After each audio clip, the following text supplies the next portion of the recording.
नमस्कार, अरुणाचल समाचार में आपका स्वागत है। मैं हूं यारमता सिंगांगू। आइए बुलेटिन में सबसे पहले देखते हैं मुख्य समाचार। अरुणाचल प्रदेश लोक सेवा आयोग के अध्यक्ष निपोन नाबाम और आयोग के सदस्यों ने राजभवन में राज्यपाल डॉक्टर बी.डी. मिश्रा से मुलाकात की। APPSC द्वारा परीक्षा के संचालन, परीक्षा कैलेंडर और APPSC के भवन निर्माण संबंधी विषयों पर हुई चर्चा।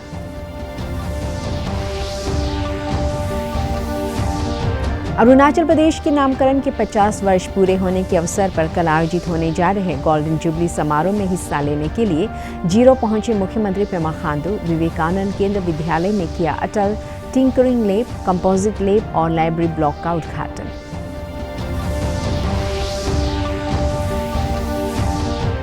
आज मनाया जा रहा है राष्ट्रीय आपदा मोचन बल NDRF का स्थापना दिवस।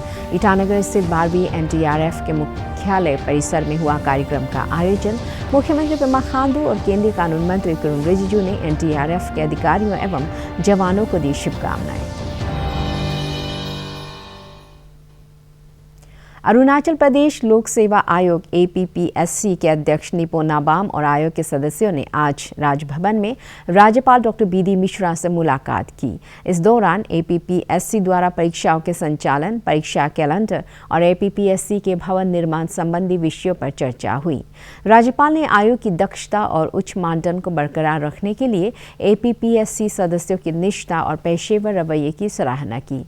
राज्यपाल ने उन्हें राज्य की प्रतियोगी परीक्षाएं बिना किसी त्रुटि के संचालित कर APPSC की प्रतिष्ठा को बरकरार रखने की सलाह दी। उन्होंने कहा, भर्तियों में मेरिट ही एकमात्र कसौटी होनी चाहिए। इस अवसर पर APPSC के सदस्य सेरिंग नाक्सांग, मेजर जनरल गणेश सिंह बिस्ट, मेपुंग तादार बागे सहित कई अन्य अधिकारी भी मौजूद थे। अरुणाचल प्रदेश के नामकरण के 50 वर्ष पूरे होने के अवसर पर कल यानी 20 जनवरी को लोअर सुबनसिरी जिले के मुख्यालय जीरो में आयोजित होने जा रहे गोल्डन जुबली समारोह में हिस्सा लेने के लिए जीरो पहुंचे मुख्यमंत्री पेमा खांडू ने आज स्थानीय विवेकानंद केंद्र विद्यालय में अटल टिंकरिंग लैब, कंपोजिट लैब और लाइब्रेरी ब्लॉक का उद्घाटन किया।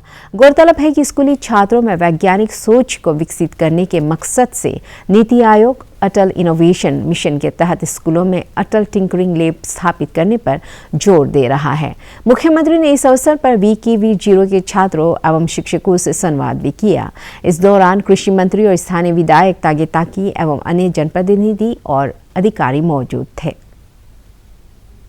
आज राष्ट्रीय आपदा मोचन बल NDRF का 17वां स्थापना दिवस मनाया जा रहा है। ईटानगर स्थित NDRF के 12वीं बटालियन के मुख्यालय परिसर में भी आज एक कार्यक्रम का आयोजन किया गया। NDRF की 12वीं बटालियन के कमांडेंट राजेश ठाकुर ने कार्यक्रम को संबोधित करते हुए कहा कि बल के जवानों को पेशेवर तरीके से अपना कर्तव्य पालन जारी रखना है। मुख्यमंत्री पेमा खांडू और केंद्रीय कानून मंत्री किरण रिजिजू ने भी NDRF के अधिकारियों एवं जवानों को बल के स्थापना दिवस पर शुभकामनाएं दी है।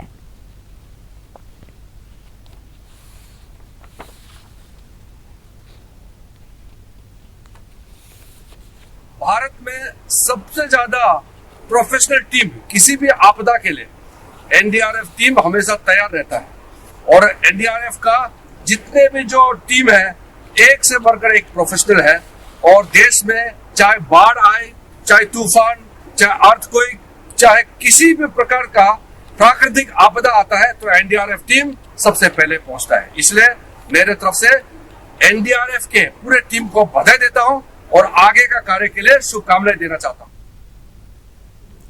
कोविड संक्रमण की तीसरी लहर में अरुणाचल प्रदेश में पिछले 24 घंटे में 350 नए मामले सामने आए और 129 रोगी स्वस्थ हुए। राज्य में कोविड के सक्रिय रोगियों की संख्या बढ़कर 1697 हो गई है और मंगलवार को कोरोना जांच के लिए राज्य भर में 1448 सैंपल एकत्र किए गए। इस दौरान 15 से 18 आयु वर्ग के 1118 लाभार्थियों को कोविड टीके की पहली डोज, 18 वर्ष से अधिक आयु के 1856 लाभार्थियों को कोविड वैक्सीन की पहली और 1695 लोगों को दूसरी डोज लगाई गई। राज्य में अब तक 15,45,665 लोगों को कोविड के टीके लगाए जा चुके हैं। इस बीच ईटानगर राजधानी क्षेत्र के 4 क्षेत्रों को मंगलवार को माइक्रो कंटेनमेंट जोन घोषित कर दिया गया है। इनमें नाहरलगन स्थित ट्रिम्स गर्ल्स हॉस्टल के निकट 20 सेक्टर, नाहरलगन स्थित model tribal village Gopur Tinali market area में वार्ड नंबर 1 और गेलम मेमोरियल स्कूल के निकट वार्ड नंबर 2 शामिल है। ईटानगर राजधानी क्षेत्र में कोविड की स्थिति के बारे में बता रहे हैं जिला मेडिकल अधिकारी डॉक्टर मनदीप परमे। तो उस समय से हम लोग टेस्ट किया है बहुत, उसमें से काल तो आपका पॉजिटिव जितना है वो 582 है। देन उसमें से 3 आदमी जिसे सिंपू में है। देन आपका बाकी जो जितना है 578 जो है वो होम आइसोलेशन में है और 34 तो इंटरनेशनल ट्रेवलर्स आया। तो उन लोग को एज पर गाइडलाइन में हम लोग को बताया गया कि वो लोग निगेटिव होना है तो उन लोग को फ्लाइट में ट्रैवल करने दिया। देन होने के बाद में यहाँ आ गया, ईटानगर में आने के बाद में 7 डेज उन लोग को घर में आइसोलेशन में देखने दिया। तो देखने के बाद में 1 डेज में हम लोग को टेस्टिंग किया आर्टिफिशियल का।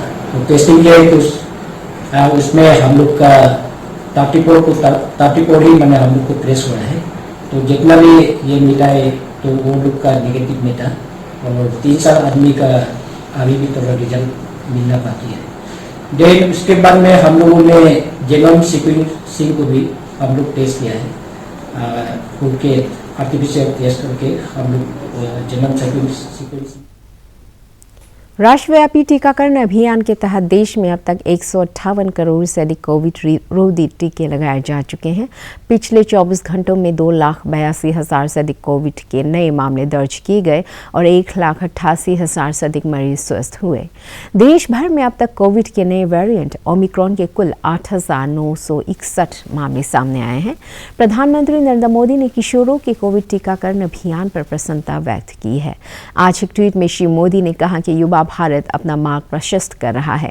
उन्होंने कहा कि टीकाकरण और कोविड मानकों का पालन आवश्यक है। देश मिलकर इस महामारी का मुकाबला करेगा। 15 से 18 आयु वर्ग के 50% से अधिक किशोरों को टीके की पहली डोज लगने पर प्रसन्नता व्यक्त करते हुए उन्होंने कहा कि इस गति को बनाए रखें। प्रशासनिक विभागों तक आम लोगों की पहुंच को आसान बनाने के लिए तवांग जिला प्रशासन ने अपना 7वां सरकार आपके द्वार शिविर आज लुंगला सब डिवीजन के अंतर्गत दुतोखर सर्कल मुख्यालय में आयोजित किया। सरकार आपके द्वार शिविर में दुतोखर सर्कल मुख्यालय के तहत आने वाले विभिन्न गांव के लोगों ने 1 दर्जन से अधिक सरकारी विभागों द्वारा प्रदान की जा रही सेवाओं का लाभ उठाया। गौरतलब है कि तवांग जिला प्रशासन इससे पहले शोबूर, यूथैम्बू, जिमीथांग सहित कई अन्य स्थानों पर सरकार आपके द्वार शिविर का आयोजन कर चुका है। केरल सरकार की प्रशासन गांव की ओर पहल के तहत अरुणाचल प्रदेश के विभिन्न जिलों में प्रशासन द्वारा सरकार आपके द्वार शिविरों का आयोजन किया जा रहा है। इसी के तहत ईस्ट कामेंग जिले के मुख्यालय सिप्पा के अंतर्गत आने वाले रांग गांव में मंगलवार को सरकार आपके द्वार शिविर का आयोजन किया गया। सिप्पा की सर्कल अधिकारी पूजा सोनम की अगुवाई में आयोजित की गई शिविर में बड़ी संख्या में लोगों ने हिस्सा लेकर सरकारी विभागों द्वारा प्रदान की जा रही सेवाओं का लाभ उठाया।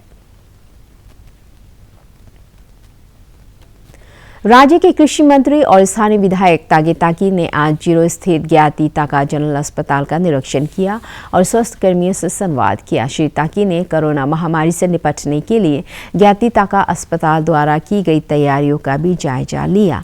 उन्होंने कहा कि स्वास्थ्य कर्मियों को गांव में जाकर लोगों को स्वास्थ्य संबंधी विषयों पर जागरूक करना चाहिए और जरूरी दवाएं भी वितरित करनी चाहिए।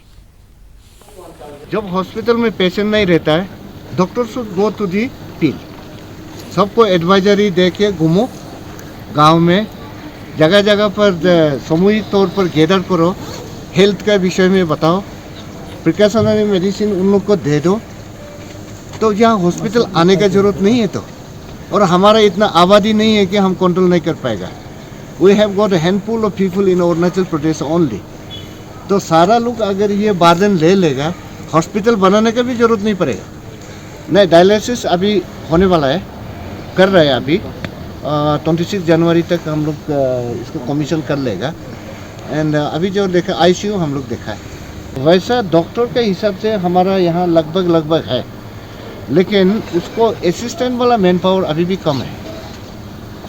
तो उसका हम लोग हंटिंग कर रहे हैं अभी, और किसी लोगों को हमने ट्रेनिंग दे के चलाने के लिए भी बात कर लिया है। तो मैं चाहता हूं कि हमारा यहाँ से इंक्लूडिंग डिलीवरी केसेस को लेके पाई गेट क्रॉस नहीं करने से अच्छा है, ये मेरा विचार है। ईटानगर राजधानी क्षेत्र में पब्लिक ट्रांसपोर्ट को प्रोत्साहित करने की पहल के तहत जिला परिषद सदस्य तारो तागिया ने आज जोलांग विलेज से लेकर गंगा मार्केट तक जाने वाली बस सेवा को हरी झंडी दिखाकर रवाना किया। इस अवसर पर श्री तागिया ने कहा कि इस बस सेवा से जोलांग इलाके से बाजार के काम के लिए या इलाज के लिए गंगा मार्केट तक जाने वाले लोगों को काफी लाभ होगा। का आने जाने के लिए तकलीफ हो रहा है, तो इस हिसाब से हमारे डीएमओ साहब को हम सोचा है, मैंने जो गाड़ी दिया है तो अभी इसका हिसाब से हमारा जितना ये पब्लिक लोग माने जो उन लोग का खर्चा तेल बारह का लिए उसका अभी जितना है उसका जो टिकट काट करके जो अभी भाड़ा जाएगा तो उसमें आदमी झगड़ा उगड़ा नहीं होना चाहिए। अब लोग ऐसे माने पब्लिक ठीक नहीं होगा तो सर्विस ये कभी भी बंद हो सकता है। तो इसलिए आप लोग का ध्यान से हम लोग का इल्डर्स लोग और पब्लिक लोग सब देख करके ये हम लोग का एक साथ में डेवलपमेंट को ले करके जाना है। और इसलिए सारा आदमी लोग तो अपना अपना गाड़ी तो नहीं होता है, कोई तो गाड़ी नहीं होने वाला भी तो है होता है। तो उसका लिए हम बहुत आज जैसे ये ऑर्गेनाइज करके ये अभी प्ले ऑफ कर दिया। भारत का शानदार स्वाधीनता संघर्ष आधुनिक विश्व के महानतम संघर्षों में से एक है। दूरदर्शन समाचार द्वारा प्रसारित किए जा रहे आज़ादी के सफर में आज हम बात करेंगे स्वतंत्रता सेनानी देवेंद्र नाथ टैगोर के बारे में। आज की कड़ी में हम बात करेंगे प्रख्यात समाज सुधारक और गुरुदेव रविंद्रनाथ टैगोर के पिता देवेंद्र नाथ टैगोर की। उनका देहांत 19 जनवरी 1905 को हुआ था। देवेंद्र नाथ टैगोर ने राजा राम मोहन राय के सिद्धांतों को अपनाया और ब्रह्म समाज में इनका प्रसार किया। देवेंद्र नाथ का जन्म 15 मई 1817 को कलकत्ता के एक संयुक्त परिवार में हुआ था। उनके पिता द्वारकानाथ ठाकुर उद्योगपति थे। देवेंद्र नाथ को युवावस्था में ही दूसरों से अलग रहने की भावना विकसित हो गई थी और 30 वर्ष का होने तक वे आध्यात्मिक सत्य की खोज में अधिक समय व्यतीत करने लगे थे। बाद में तो जैसे वे उसी पथ के राही बन गए। देवेंद्र नाथ ने तत्व बोधिनी सभा की स्थापना की, जो दार्शनिक जिज्ञासा के माध्यम से आदि धर्म और उपनिषदों की शिक्षा को प्रोत्साहन देती थी। इसके लिए देवेंद्र नाथ ने तत्व बोधिनी पत्रिका भी आरंभ की। उस पत्रिका में ब्रह्म धर्म के औचित्य पर लेख होते थे। उसमें आस्तिकतावाद के साथ साथ महिला शिक्षा, विधवा विवाह का भी प्रचार प्रसार किया जाता था। पत्रिका में बहुविवाह प्रथा की निंदा भी की जाती थी। 21 दिसंबर 1843 से देवेंद्र नाथ ने समाज को आध्यात्मिक समुदाय में बदल दिया, जो प्रार्थना के लिए नियमित रूप से एकत्र होता था। देवेंद्र नाथ ने 1848 में उपनिषदों के चुनिंदा अंशों पर आधारित पुस्तक ब्रह्म धर्म प्रकाशित की। उस पुस्तक में अद्वैतवाद और तर्क शास्त्र पर बल देने वाले आदि धर्म के मौलिक सिद्धांतों का प्रतिपादन किया गया था। वे सिद्धांत व्यक्तिगत ध्यान पर केंद्रित थे, जो मूर्ति पूजा और जाति प्रथा को अस्वीकार करते थे। 1860 के दशक में देवेंद्र नाथ शांति निकेतन चले गए, जहां उन्होंने शास्त्रों का अध्ययन जारी रखा और ब्रह्मवाद की सीमाओं पर चिंतन किया। कई वर्ष उपरांत रविंद्रनाथ ने उसी स्थान पर अपने स्कूल और विश्वविद्यालय की स्थापना की थी।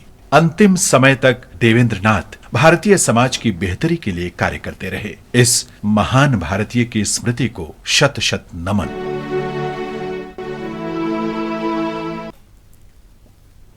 लोअर दिबांग वैली जिले में 15 से 18 आयु वर्ग के बच्चों को कोविड वैक्सीन लगाने के लिए शिक्षा विभाग एवं स्वास्थ्य विभाग द्वारा हर स्कूल दस्तक अभियान सफलतापूर्वक चलाया जा रहा है।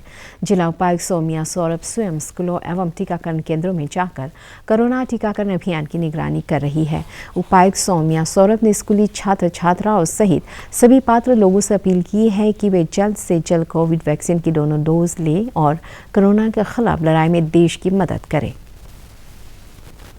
आगामी 26 जनवरी को नई दिल्ली में गणतंत्र दिवस परेड में प्रस्तुति के लिए रक्षा मंत्रालय ने एंग्लो आबोर वार विषय पर आधारित अरुणाचल प्रदेश की झांकी को अंतिम तौर पर मंजूरी दे दी है। अरुणाचल प्रदेश की झांकी एंग्लो आबोर वार को प्रदर्शित करेगी। ये झांकी दर्शाएगी कि कैसे मौजूदा आदि जनजाति समुदाय के पूर्वजों ने 100 साल से भी अधिक समय पहले ब्रिटिश शासकों के खिलाफ लड़ाई लड़ी थी। अरुणाचल प्रदेश सरकार का सूचना एवं जनसंपर्क निदेशालय इस वर्ष गणतंत्र दिवस परेड में प्रस्तुत की जाने वाली झांकी से संबंधित व्यवस्था में जुटा है।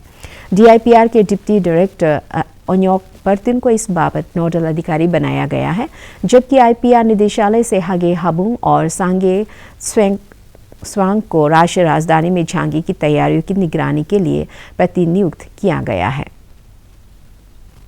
अरुणाचल समाचार के आज के अंक में इतना ही। जाने से पहले आप सभी से अनुरोध है कि कोविड-19 के दिशा निर्देशों का पालन करें, हमेशा मास्क लगाएं, बार बार हाथ धोएं और सोशल डिस्टेंसिंग के नियमों को मानें।